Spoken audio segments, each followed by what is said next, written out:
Smooth jazz. Coming to you from Everything Teams Phone Live. All right, here we go. Ba everyone. Welcome to episode 44 of Everything Teams Phone Live. We've got a real special show for you today because we are going to break down what a deployment looks like. So if you're thinking about, and the title of this one is, so you want to move to Teams Phone. If you're thinking about migrating to Microsoft Teams Phone, we've got an engineer on the call that's going to help us understand what you need to know before you move to Microsoft Teams Phone. Brandon? Yeah, I'm gonna kill the music. I'm gonna kill the smooth jazz music because it was a whole mood until I realized we went live. No one wants to see me dancing, so yeah, we've got a great show for us today. And just for our listeners, you know, if you thought Rick was having a stroke with the whole, he was trying to sound out, you know, our guest Neil Arcio. Welcome to the show. Before we dive into it, let me explain a little bit about Neil's background. Neil, you know, we're fortunate enough to have Neil working for us at G12 Communications, now Momentum Telecom. He, though, is a Microsoft, and I have to look over at my notes because that acronym is throwing me off, but he is a Microsoft certified, this is a mouthful, collaboration communications systems engineer. I guess that's Neil, maybe you can talk about the test. That's their test to, you know, make you the expert on all things Teams communication, right? Yeah. Welcome to the show, Neil. Yeah, it's nice to be here. Yeah. Before we dive into the kind of the scenario that I want to walk through with you, Neil, I'm just curious, how difficult would you say the Teams certification process is? If someone wants to go get Teams certified, maybe at your level, what's the process? How hard is it? Yeah, for me, how do I answer that one? Because for me, I'm doing it almost every day. That's why for me, it's not that hard. Although there are some specific details that you really need to go into, like read the Microsoft documentations for that. So you really need to. What's cool about that, what you just said, that's really cool. And the reason I say that, that's pretty interesting, and I'm gonna have to figure out how to dim some of the sunlight that's finally coming in. I'm in Seattle, where there's like an atmospheric sort of rainfall. Anyway, what's really cool about what you were just saying there, Neil, is that it's not every certification, I don't think, that you know, that you go through the training process and you're you know, you take the test, and it's the stuff that you do every single day. Like I feel like, you know, if you think about a textbook in a classroom, right? It's like you go through and you know, take a test, or but it's not stuff that you use in real life every single day. And I think that what's interesting about that, the Microsoft certification, is it is what you do every single day. So the stuff on the test is the stuff you need to know. Yeah. Yep. Yeah. That's pretty. Yeah. Okay. Yeah. And would you say and would you say they throw some pretty crazy questions at you on the test, like random PowerShell stuff, and you got to kind of know a little bit about PowerShell and all that? Although I'd heard a rumor that was supposedly going to go away. Is that you just re-upped your certification? How much PowerShell was on there? On my last renewal exam, I didn't get any PowerShell questions. Okay, so maybe that's true, that they're starting to reduce some of that. Okay, cool. Well, welcome to the show again, Microsoft Certified Collaboration Communication System Engineer. And the reason we invited Neil to the show is I kind of wanted to set up a scenario where, you know, maybe Rick and I are playing the part of a customer. Maybe we're on a Cisco, Mitel, ShoreTel, Avaya, RingCentral, whoever. Maybe we're an existing Teams Phone user on a direct routing or Microsoft Calling Plan platform or solution. And we're a customer and we want Teams Phone, maybe more specifically Operator Connect, but maybe we're not the technical guys, or we inherited the technical piece as the customer, and we're not really sure what the requirements are or what considerations that we should take into account before we move to Teams Phone. So what I thought would be kind of a cool format is get you, Neil, on a call where this is what you live and breathe every day. You're interacting with customers all day long. You're in and out of their systems from a managed perspective all day long. You're coaching customers all day long. You have down pat what some of the biggest gotchas are, or what some of the biggest considerations are for taking an existing phone system configuration and moving it over to Teams. So I kind of thought it would be cool to kind of just start at, in my mind, start at kind of the top of, okay, I want to move to Teams Phone, all the way down to some of the nitty gritty, down into things like call queue and voicemail. So we're going to attempt to pack this into an hour. But we'll see how far off the rails some technical guys get. Can I be a Ring Central customer that uses sort of the Teams connector? Can I be that customer migrating away from that? We can, because but I don't want to name names. RC, we'll just go RC. Sorry. Can I be an RC customer? RC Cola, remote control. Yeah, but that covers the direct routing stuff that I think we're going to get into. So, let's just kind of dive into it. So Neil, I'm a customer. Maybe I'm on RC, maybe I'm on some solution. There's obviously some considerations as a customer I need to take into account. And let's start this. This is a little off script, but let's start with I'm an RC, a Avaya ShoreTel customer, Cisco customer. What's maybe just a consideration that I need to think about when I want to move to Teams Phone from that phone system? Okay. Yeah. So, if you're coming from I can hear you. Can you hear me? You're good. Yeah, you're good. Okay. Yep. Yeah. So if you're moving from a non-Microsoft infrastructure, that's actually the easiest. We can actually preload the operator connect numbers, even before you port the numbers. And then you can configure your Microsoft Teams right off the bat. And the things that you would need to consider first would be the licensing for your users and the devices. So I've got an E3. So if I've got an E3 license right now, I need to go add Teams Phone Standard. Is that what it is? Teams Phone Standard, right? And okay, I'll go add some. I'm going to go add some Teams Phone Standard. Hold on a second. Yep. I'm adding That's Teams Phone Standard. Yeah.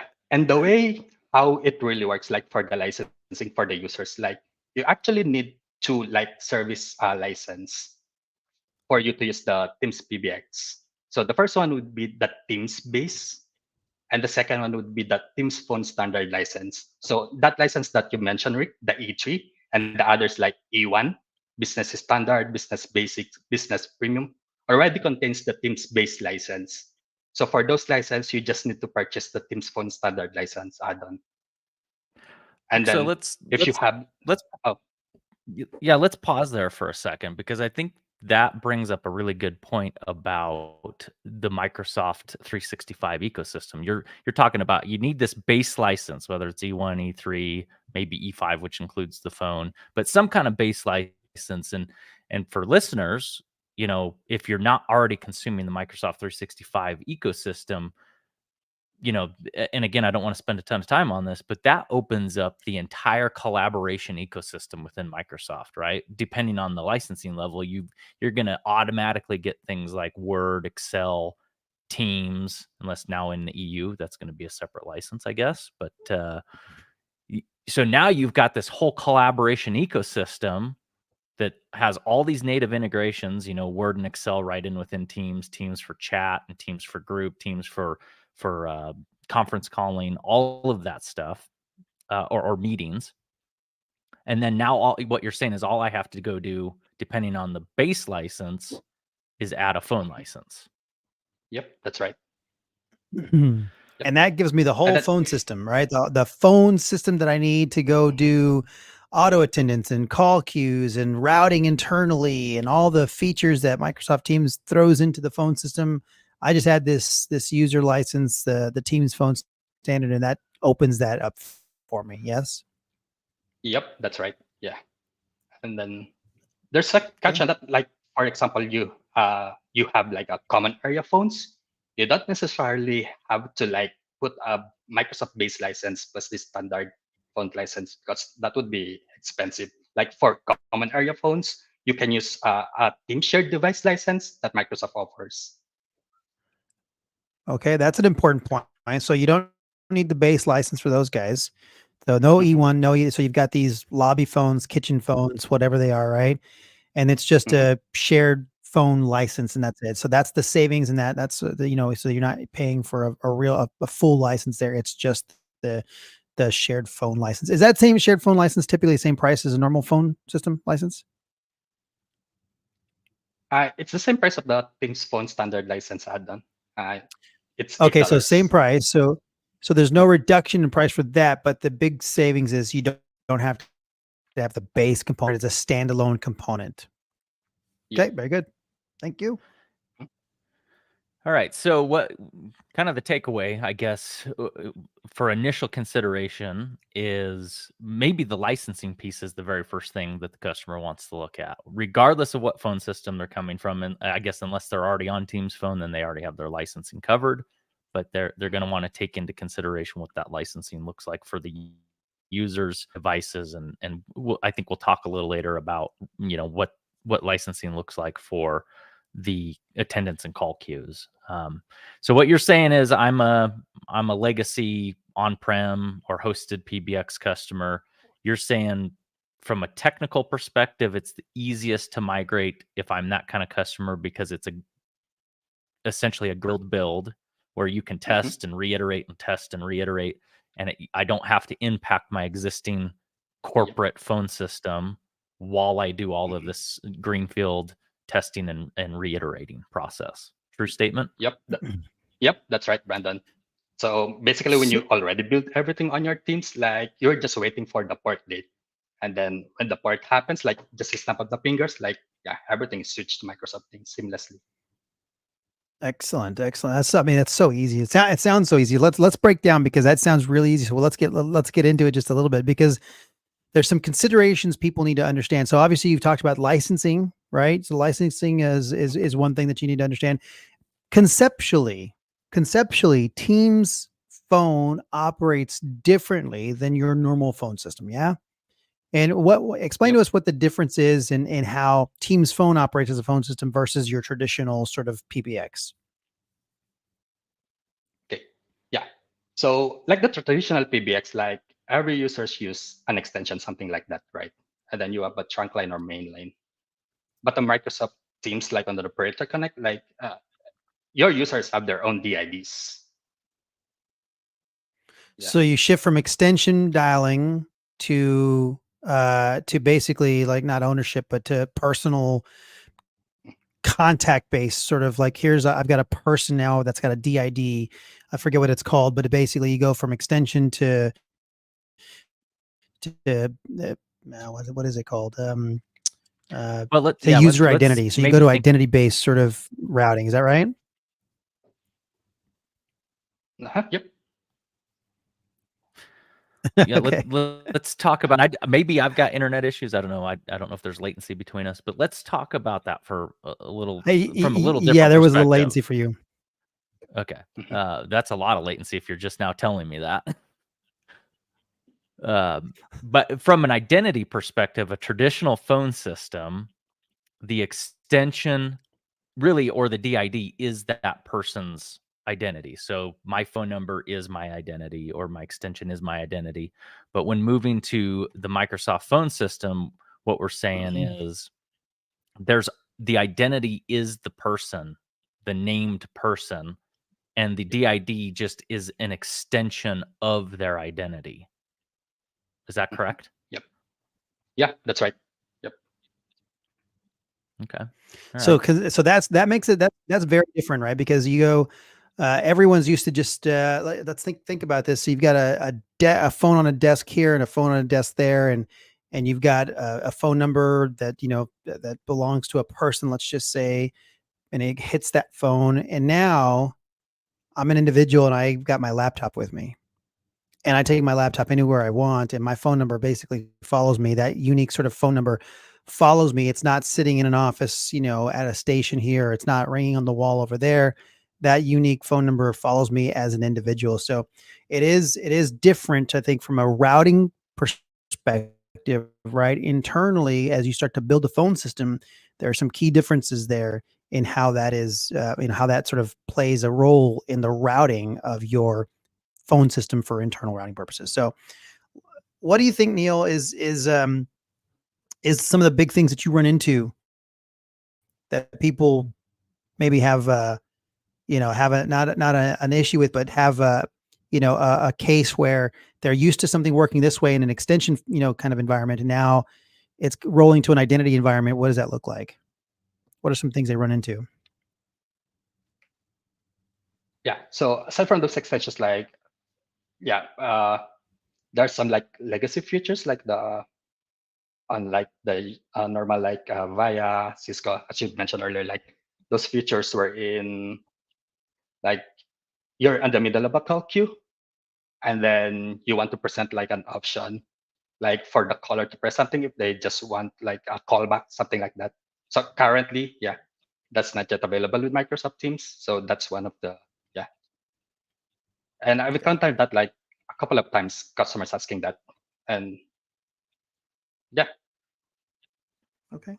And is it do you find that the customers, they push back a lot on that, or are they generally pretty accepting of, okay, we understand that feature's not quite here yet, but they go, hey, we're getting a whole bunch of other features, so we'll live with it. Is that kind of the experience you see?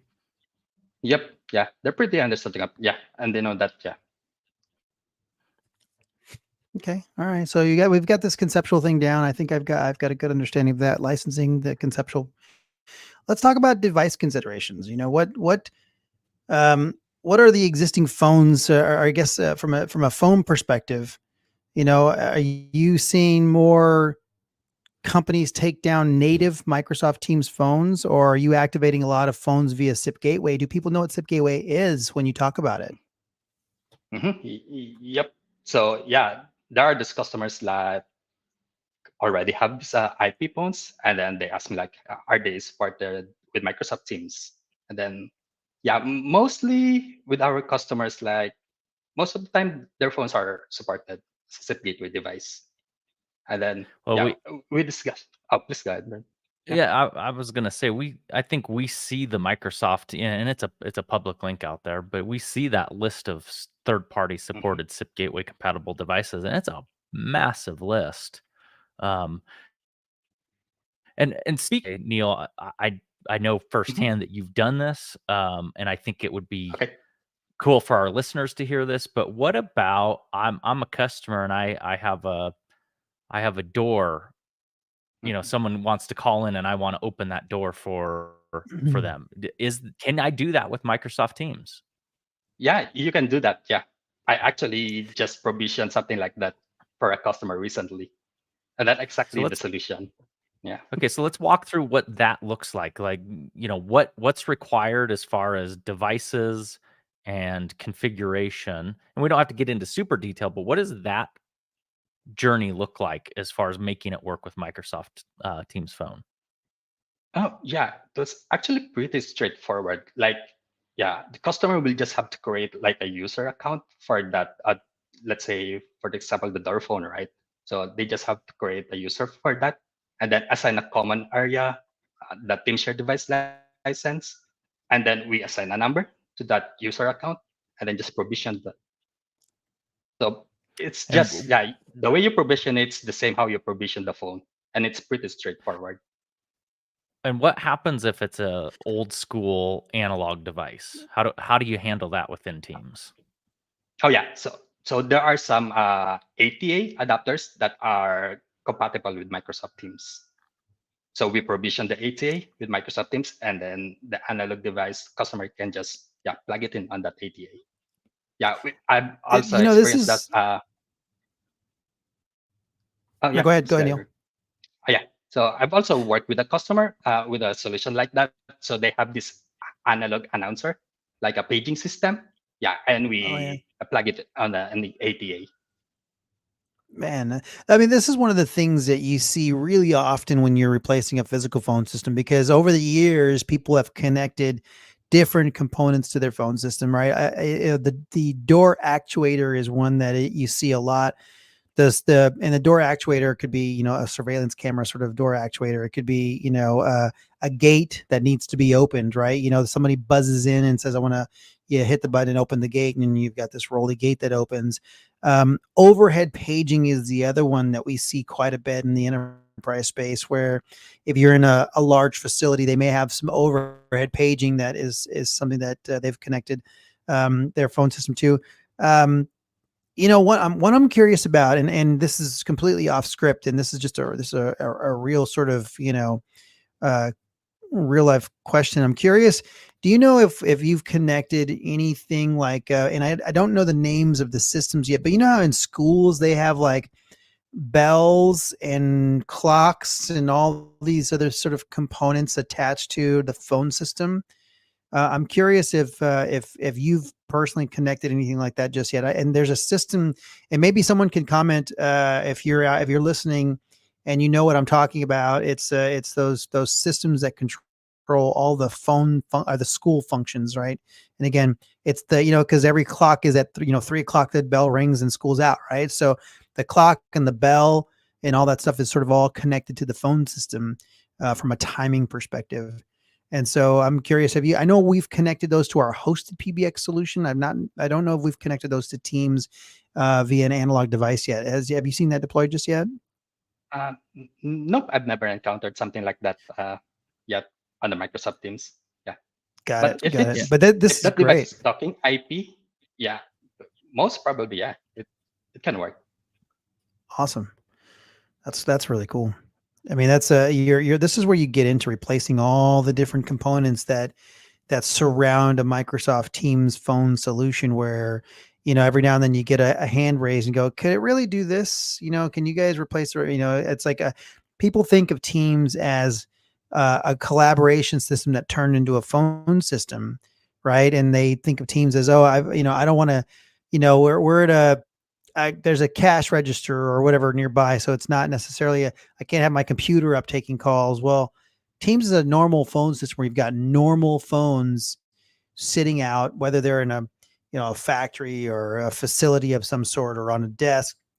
There's real phones sitting out there that connect to the Teams phone system to allow you to do all this sort of elaborate routing and then bringing in of all the different components needed to finalize your phone solution. No question there, just a statement. Yeah, so let's kind of back up a little bit, and let's go back into kind of the, I'm customer, I'm considering this, and I'm trying to make a plan of how do I do it? How do I set up this new Teams phone system? What are the gotchas? What are some things around, I want to set up my users, from legacy phone system to new phone system. What are some things that I as a customer should consider around my business and how I'm going to do this in Teams phone as far as the user behavior comes. So like, as an example, I have a group of maybe it's sales agents in my company that I want them to outpulse from a certain number, so that I ensure that there's this unified experience when people call back in, or maybe they're going to hit an auto attendant or a sales queue. It kind of guarantees that I can kind of control the gate of customer base back into me. What are some considerations around the users that I should think about? Okay, yeah. So like what you just said, Brandon, like you like what do they want to present for their like caller ID or calling name? Because you can set that with Microsoft Teams. You can create like a caller ID policy for that. And then the other things like for your users, like are they working from home or are they working at the office? Because you need to consider that for the emergency calling. Like if they're working from an office, you can set up like a dynamic emergency addressing.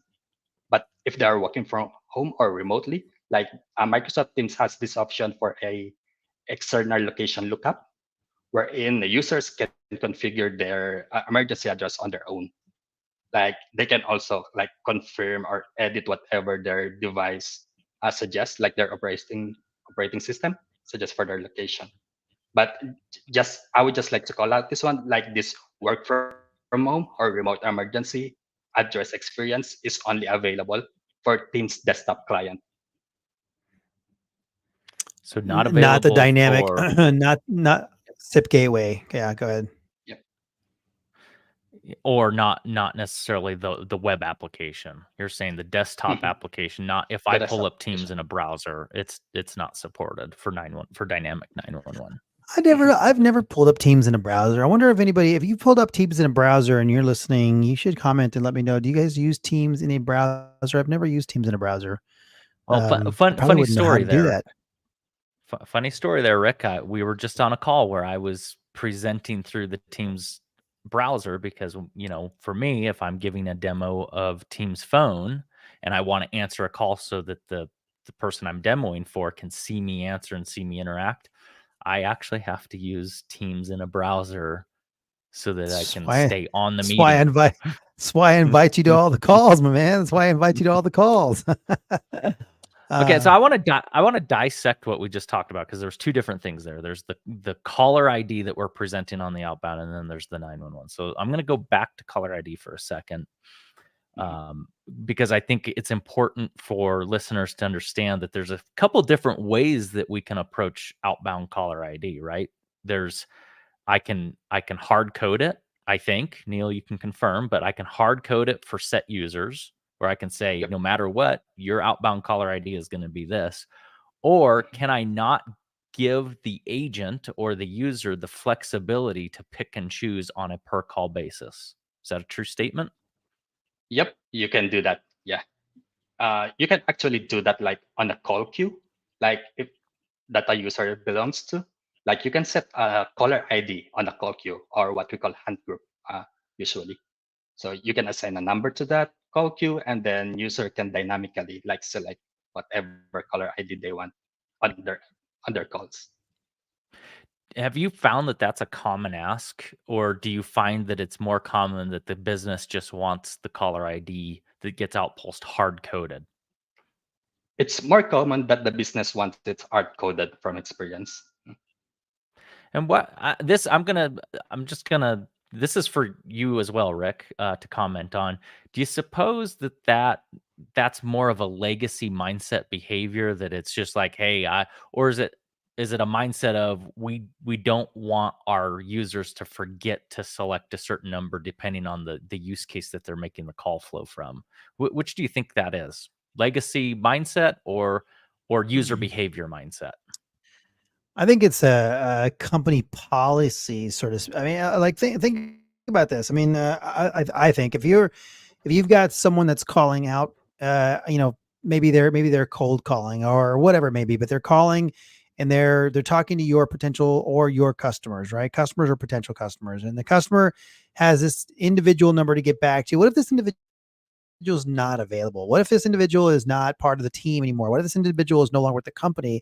And the experience, and certainly you can route the number back in a different way, but the experience should be, if you're trying to provide a uniform experience and there's a group of people that can help someone, not an individual. So if this individual is part of a group that can support whatever the customer experience needs to be, whether that's an outbound request or an inbound request, then I don't care who helps them, right? So from a business policy perspective, everyone's going to call out, everyone's going to have the same number. It's going to come through the same routing tree so that I can better define who to send that to internally and give that customer the best experience possible, versus someone calls, no longer available, out to lunch, whatever kind of break they're on, you know what I mean? And now that customer calls back and they don't get this experience that they need to. So I think it's more business policy versus kind of legacy mindset, because I laid it out. There you go. Yeah, no, My opinion. that makes sense. Yeah, that makes sense, and I think that's probably a more accurate way to look at it. Again, it really comes down to the flexibility of the phone system. Again, just calling out what Teams Phone can and can't do with caller ID from a dynamic or flexible perspective versus it can still hard code for that business policy approach. Cool. So let's. I love the delegation piece of that. By the way, if you're talking about caller ID, the delegation piece is pretty interesting, and I think about delegation in a way, and I don't know if people probably can't. We're not showing anything right now, so we're not showing them what delegation looks like. But essentially, in your Teams panel, you can have a tab on top that says, "Okay, here's my phone system, right? Here's my phone number and all that good stuff." But I can have a tab up here that says, Rick Garcia. And maybe I'm not Rick Garcia. Maybe I'm working with Rick Garcia and I'm his,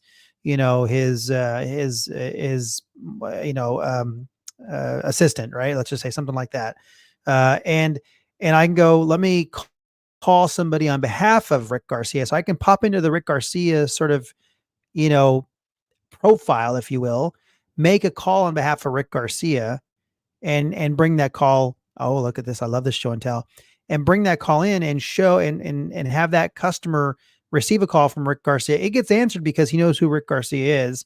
And now I can set up a call for Rick Garcia on behalf of Rick Garcia with whoever he wanted to call. I think this whole delegation thing is really interesting. And again, that's using a whole different profile. But again, it falls in that caller ID sort of scenario. Yeah, Neil, where people can support other people's phone lines. And I love the idea of this. And maybe you could talk more about this piece.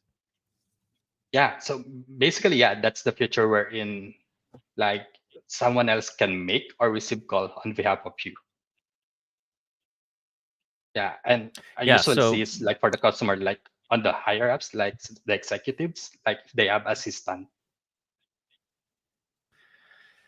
yeah, so like on this, since we're looking at the screen, let's talk about it in a little more detail. I'm logged in as a Matt Leroy, so I could be the executive assistant maybe, where I'm acting or I can act on behalf of Carmen as an example. So you can see that, I've got my personal tab with my personal phone number, but I can receive and make calls on behalf of maybe Carmen. And you can see that if I start dialing a number, I can call as Carmen. So now I'm presenting as Carmen's number or whatever her outbound dial rule is for caller ID.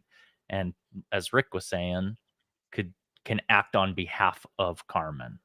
So that's the call delegation feature where it really puts the control maybe in the end user based on their policy to decide how they want to delegate call control to other people within their organization.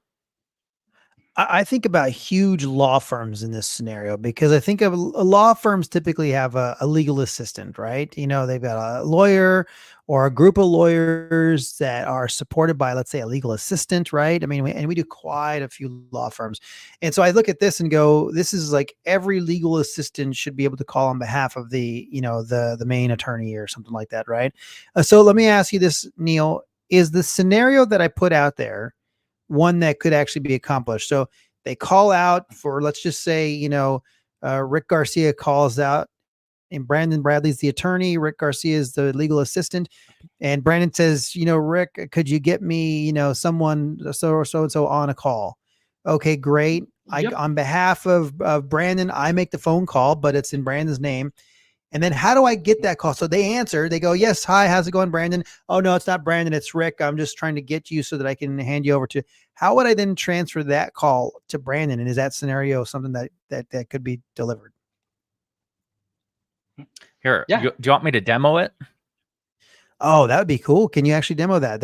Because this is something that I would love to be able to shout out my door if there was, somebody that was supporting me out there. I'd be like, hey, could you get so-and-so on the phone for me? And I'll be there whenever they're on.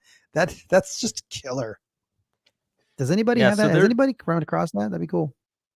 There's the other cool thing about the Microsoft Teams phone system, and I'll let Neil chime in on his thoughts, is there's a lot of different ways to get this done. This is, what I'm going to demonstrate is maybe just one of many ways to do it, but I'm actually going to make a phone call in because I don't want to make a call on my Teams app at the moment, but I think the logic, you'll understand the logic when you see this happen. Yeah. So let me find my calling app here. Make sure. While he's doing that, Neil, What's the real amount of time it takes to set something like this up? Oh, for a user, yeah, it would be pretty quick, like less than 5 minutes. Less than 5 minutes to set this up. That's pretty cool. Yeah.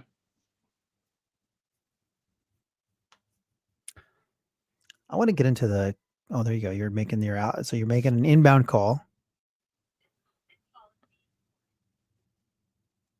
Yeah, let me mute myself so I don't talk to myself. But okay, so I'm logged in as Matt Leroy, and let's say I'm the attorney, right? And myself here has placed the call on my behalf, or is delegated for me. He doesn't necessarily have to place it on my behalf, but you can see that this is one way to do this, where I can take this call, and as demos go, I can't do this now. Maybe I should have refreshed my browser, but there should be a join option here where nice. as Matt Leroy, I can actually join that call. And it depends on which direction the delegation is going as well. So you got to make sure you understand who's delegating to who, so you know which way to set up that call delegation. But you can set it up where someone can automatically take over that call, automatically join that call, or again, if you're just calling on behalf, you could do the traditional phone transfer as well if you want to. But you can see here, I can see everyone who's placing calls for me right here, and then I can take over that call if I wanted to. So I think you can take over the call. I logic. mean, I get the logic, and that's exactly what I was getting at. I mean, that's a really cool feature. Like I said, we see it in law firms quite a bit, so it's pretty neat to dig into that a little bit, because some of these features, what's cool about Teams, Neil, and you've worked on Avaya and Cisco and all the other legacy platforms, is it feels like Teams is able to understand more of how we work today than how we worked, 20 years ago, and then apply features that help us in today's environment. Maybe it's accomplishing something that you could do with an older phone system, but if it seems like it's an easier way to approach a problem, these days than it is, in Teams than it would be in any sort of other phone system. So I think that's just pretty neat that they're addressing problems like this, and it just works. Like, it's just simple. Like, this is, you said it takes 5 minutes to set up for a user. That's pretty impressive. I can't log into my system in less than 5 minutes. Yeah. So since we're on that topic, let's talk about some, maybe policy considerations around, and we'll come back to maybe auto attendance and whatnot. But since we're talking about the end user experience, we just touched on call delegation as one of the policy considerations around, do you want to allow your users to be able to delegate to others on their behalf? What are some other policy considerations that users or customers may ask about as far as the behavior of the Teams phone goes for the end user? Yeah. What are some things that can do? Yeah, one of the common things that they've asked is regarding the call parking.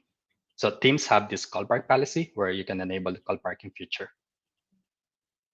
And then the other thing, the most common that being asked is like if the customers want to like upload or use their own like music on hold tone. So you can also do that in Microsoft Teams. We have a on hold policy wherein you can upload whatever audio file you want. And then for the calling policy, so on Microsoft Teams, the default behavior is even though you're already on a call and someone call you, you will still get the call. So we have here on Microsoft Teams for the calling policy what they call BC on BC. Like you can set that one up. Like you can like even allow the users what they want to do when they're already on a call and get another call. If the user want to like redirect it to a voicemail or just present like a busy tone. So those are available options. So is that, just so I'm clear on what you said, is it A, is it a policy that's set globally, or B, is it in the user's hands to decide on how they want to handle that busy on busy? Yeah, that's the good thing with Microsoft Teams. Like you can apply it globally, or you can create an entirely new policy that you can assign to user. So in other words, Since you we're can on both. you Yeah. you can influence it on a granular level. You can say this group of people, it's going to behave this way. Maybe this group of people, they can make their own decision. Got it. Got it. Since we're on the topic of policy really quickly, do we have and I say we, does G12 have like a policy that they have that's standard or that is that you use as a deployment tool on a regular basis, or is every deployment different from a policy perspective? It's not like a set of rules that you would use in a cloud PBX solution.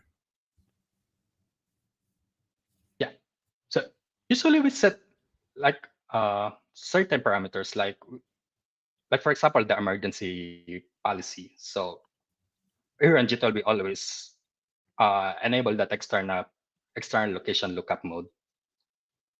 So, and then we also enable like the call part. And then it's really dependent on the customer, like what they really want to do. So that's where we like customize all these policies. Got it. Got it. Yeah. Go ahead, Brandon. Real quick, Neil, speaking of, how we at G12 maybe deploy with default policies or defaults, we'll call them default settings. I just want to like call this one out because this one was kind of interesting. We did a bit of a head scratcher for several days over SIP gateway and the dynamic 911 support that Microsoft claimed was working with certain SIP gateway devices. And what's something we discovered in that where we're like, oh, default policy bit us hard on that one? Oh, yep, that one. So that was the emergency routing policy. Yeah. So we were using like a default one, and the SIP gateway phones doesn't really get the dynamic emergency address. So we have to create like a separate one for that instead of using the default global for that to work. So, and the interesting piece is nothing in the policy was actually different than the default. It just had to be a different named policy. So pretty interesting on that one. So hold on. I want to make sure I understand this. So you've got a SIP gateway device. We'll call it a Yealink T54. Okay. So, or T45 or whatever, right? So we've got a Yealink device out there, a SIP gateway device. And for dynamic 911, and that's is dynamic 911 so that the device can control the location, right? So the device controls the location. Is that okay? So correct. In order for that to work, you plug in SIP gateway, it registers as a device. Your normal, if it's a soft phone, 911 works just fine. But in the SIP gateway device, you have to have a completely separate 911 policy that could be named the same exact thing you just said, have the same exact rules you just said, but a different one that is like, is it accepting the registrations of the SIP gateway, or you're setting it up specifically for SIP gateway dynamic 911 routing, and that made it work? Is that kind of, am I following that right? Yeah, I mean, it's hard for us to say since we can't see into the Microsoft Teams phone system, but I suspect, and I suppose Neil hopefully agrees with this, is Microsoft is selecting which profiles to send out to their SIP gateway clusters that this devices register to, and the default policies are not necessarily sent out to that cluster. So just by creating a named policy, not changing any other setting, just essentially copying it, giving it a name, seem to have caused that profile to push out to that SIP gateway cluster for the phone to pick it up, to allow that dynamic 911 to work. Just a very odd head scratcher. I don't know if that's intended behavior. Maybe if Microsoft's listening, they can confirm or deny. All right, I want to go back to two big features that nearly every phone system uses, and I'd love to hear Neil's take on what's possible, what you see mostly. Are customers excited about the voice activation or the voice sort of recognition? Call our auto attendants, and we'll get to call queues because those two are just like the basis of of a functioning phone system. So, what do you see in the auto attendant space? You know, what's just give me the kind of the rundown and kind of whatever it is you want to talk about from an auto attendant perspective. Okay, yeah. So yeah, you've said it, Rick. Yeah, one of the future that our customers are really excited of is the voice recognition. Like on the traditional legacy systems, right? We have this dial by name. But on Microsoft Teams, yeah, you can just enable the voice recognition, and you can just prompt the callers like say the name of the party that you want to reach, and then they say it, and you get routed. And then the So- other thing is, No, go ahead, Neil. Go ahead. oh yeah, yep. The other thing is for those greetings and menu options, wherein Microsoft already have their like inbuilt text-to-speech solutions. Like you just type whatever greeting or menu options you want there. Although, yeah, it's not perfect. Like you will still recognize that it's machine generated. But this actually pretty interesting. Like we had this Canadian customer before, like, and their greetings and menu options are in French. So we just Oh. use the inbuilt Microsoft text to speech on the Oh, Microsoft Teams. oh, And they're that's actually cool. like amazed. Yeah. So let me ask a question on that. When you said you used the speech to text, did you Mhm. put the text in as English and then you told it to translate it to French, or did you put it in as French and it automatically? Oh, yeah.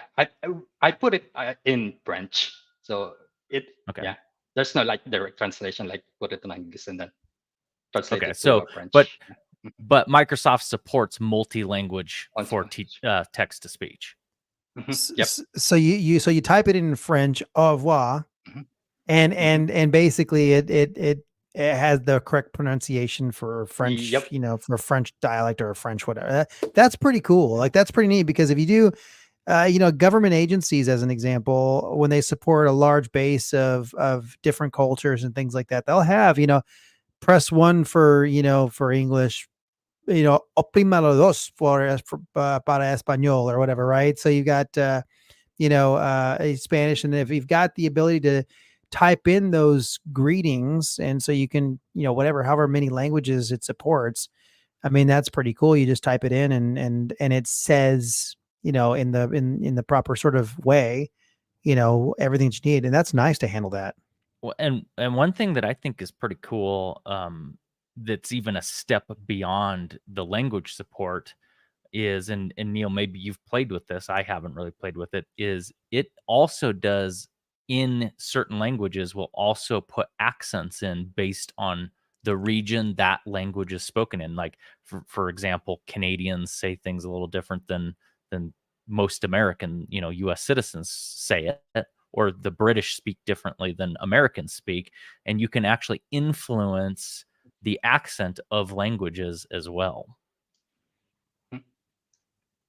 Yeah, you can select that. Like once you're on the greeting option, like on the language section, like you'll see English and then whatever, like United States. Yeah, they're even like an English Philippines, something like that. I'm sure you guys have deployed systems where you had multiple language support, and corralling everyone together, or not together, but corralling people to do their part in the language that they need was always a massive, massive time suck, right? If you had 3 or 4 or 5 languages, forget about it. Like it took forever to get people in an organization to record it because none of us at a cloud PBX solution organization deploy it, and we can deploy it in different languages, but we're not gonna, you know, we wouldn't do the recordings as an example in different languages and stuff like that. So getting the right people to do the recordings and then upload them in this, that always took forever. So being able just to go and here's the script, you type it in French and it says it, and then you stay here, you type it in Russian and off it,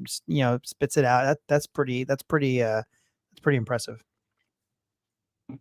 What All else, right, so Neil, you've seen the customers take advantage of? Oh, go ahead, Brandon. I want to ask one question before we leave kind of maybe the auto attendant topic, because you had mentioned call by name Directory. So I call into a company and I can say, hey, transfer me to Rick Garcia, and it's going to transfer me to Rick. What happens when I'm a company, I'm executive level, and I go, no way do I want anyone calling in to get a hold of me. Can Microsoft customize the company directory so that executive level maybe is off the table for directory dialing?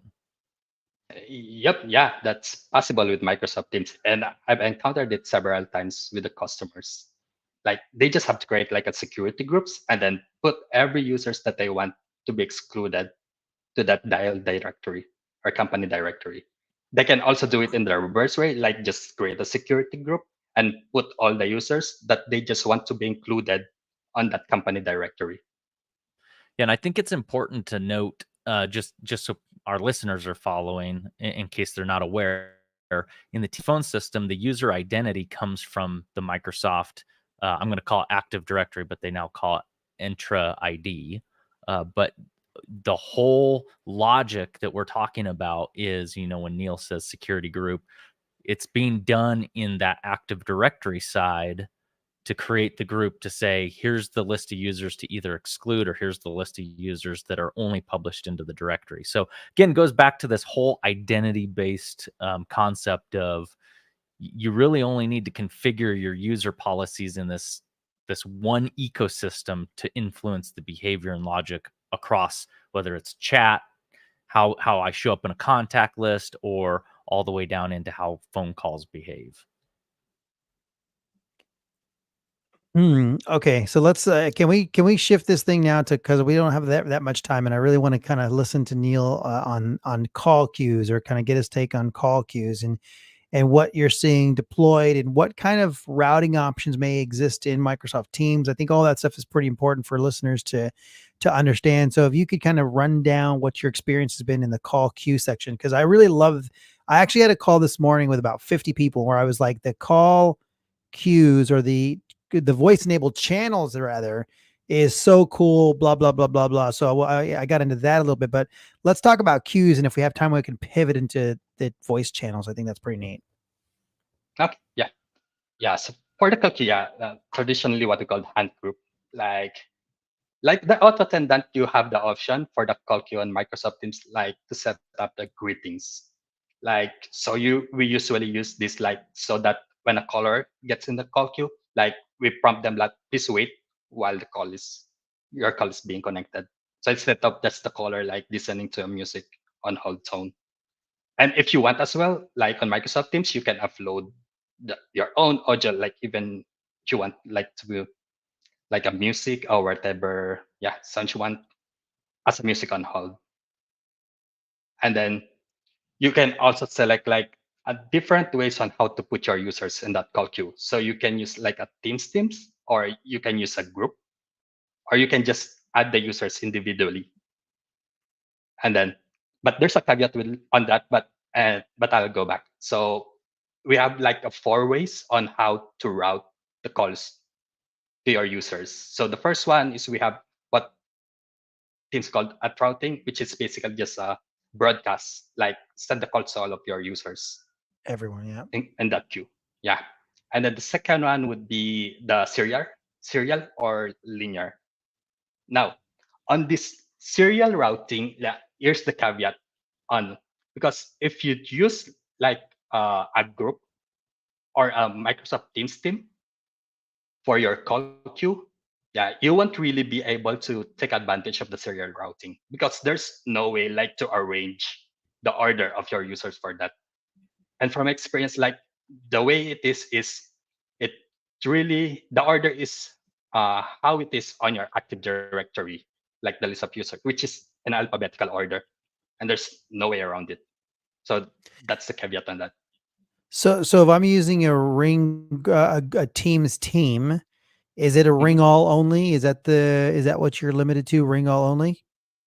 No, you can use the serial as well, but you won't be able to arrange like the order of your users. Like if you want, let's say you want Brandon to take the call first, and then it will always be on the alphabetical order. It's pulling its serial information from what appears to be Active Directory. Got it. Yep. Got it. Okay. Yeah. Okay. And then Can we? Oh, go ahead. Go ahead, oh yeah. Neil. And then the other two, yeah, just the routing. We have also like a round robin and the longest idle. Yeah. Those And then are all on important as you start to get into call center sort of light call center groups and stuff like that. Those will all become pretty important components there. I wonder if Microsoft is getting deeper into the call center space. Mhm. Yep. Anyway, sorry, go And ahead. then yeah, we also have this presence-based routing on call queue. So basically, yeah, Microsoft Teams look at the presence of your users. Like if they're available, they will get the call for that call queue. If not, they will not. Now, I'm calling this one out because it's related to the SIP gateway phones. Like not all features are available for SIP gateway phones. One of them is the presence. So if your users are using a SIP gateway phone and you get them on a call queue, you will have to turn off this presence-based routing for them to receive the call on the phone. So that's really good call out and good caveat here, because to explain to our listeners here, if you're in a call queue with Microsoft Teams and you've got a meeting scheduled, as an example, your phone and calls are coming into the queue, your phone's not going to ring because you're in a meeting. Let's just say you're red, right? So you're in a meeting. So Teams is going to look at your presence and go, well, you're not available, so I'm not going to send you this call because you're in the middle of a meeting. Right. So that's pretty cool. Presence-based routing, or, is that what it's called? Presence-based routing, where if you Yep. are, okay. All right. That's pretty nifty. Mhm. And then I think the last thing that I'll discuss on the call queue is the exception handling. Like you have three different ways like to do it. Like first one, if you have like you can set the max call queue. Let's say you have already 5 calls sitting on the queue, and you want like the sixth one and succeeding like to be directly routed to a group voicemail, something like that. That's possible with Microsoft Teams. You can also set like a timeout, wherein let's say you set a 1-minute timeout, and if none of your users in that call queue answer the call, you direct the call to whatever you want. Like you can route it to a different call queue, to a group voicemail, to a person. Yeah, that's possible.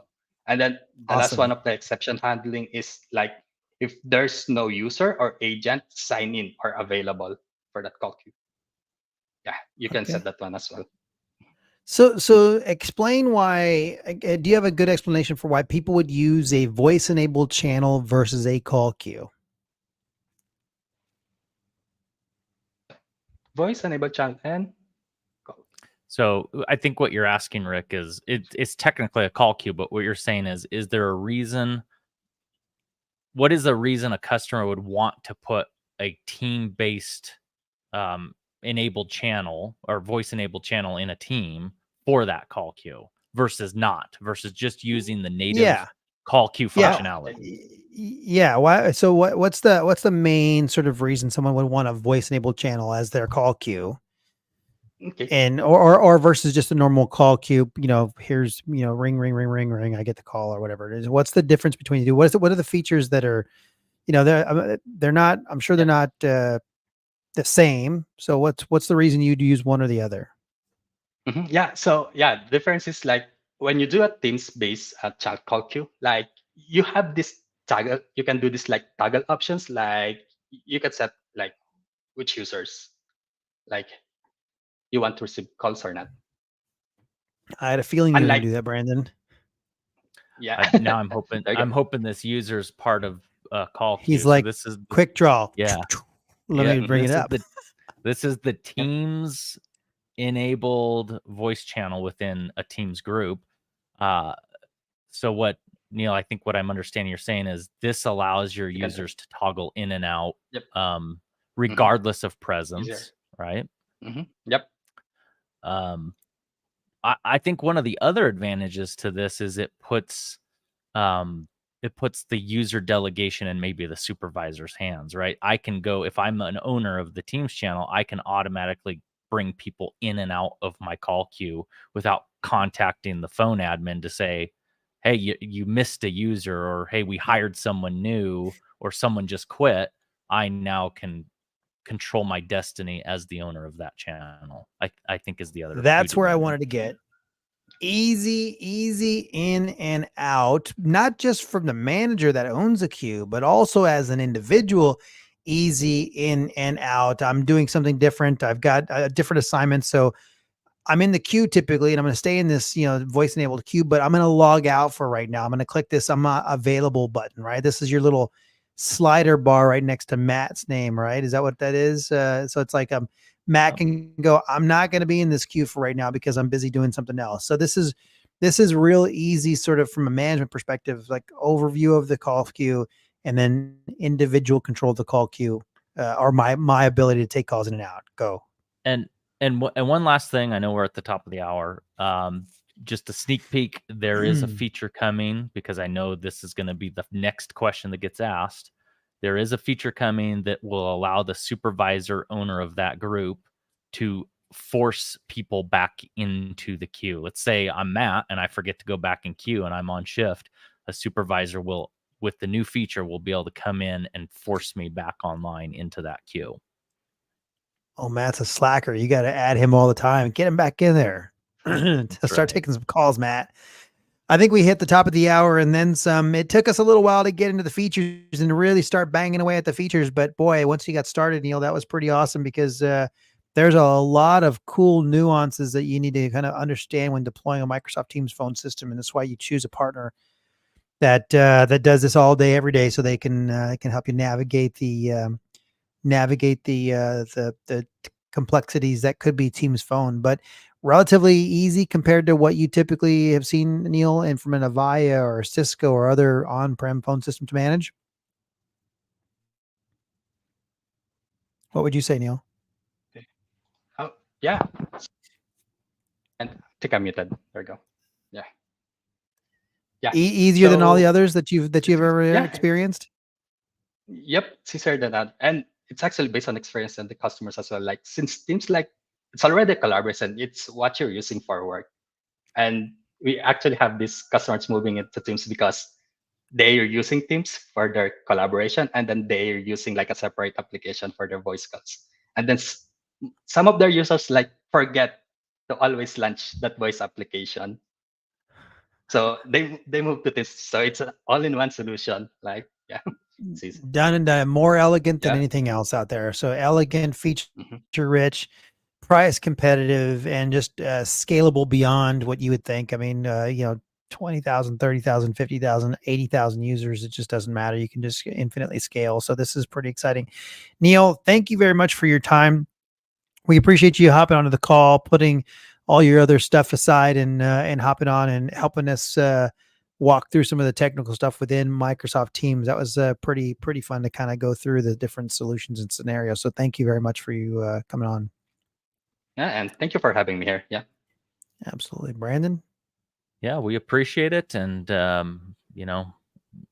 we kind of like, for me, I think I'm fighting a latency issue. So it's, for me, I feel like I'm kind of disjointed from a little bit from the conversation, but I appreciate, you bearing with us through whatever this technical challenge was. And to our listeners, apologies. We'll try to get that sorted. And outside of that, that wraps up, I think, everything Teams Phone Live, episode 44. And Rick, you need to get on the road. Episode 44, and I'm off to Arizona from Seattle. We'll catch you later, everybody. That's episode 44. We'll catch you for 45 next week on Everything Teams Phone Live. See you later. Bye.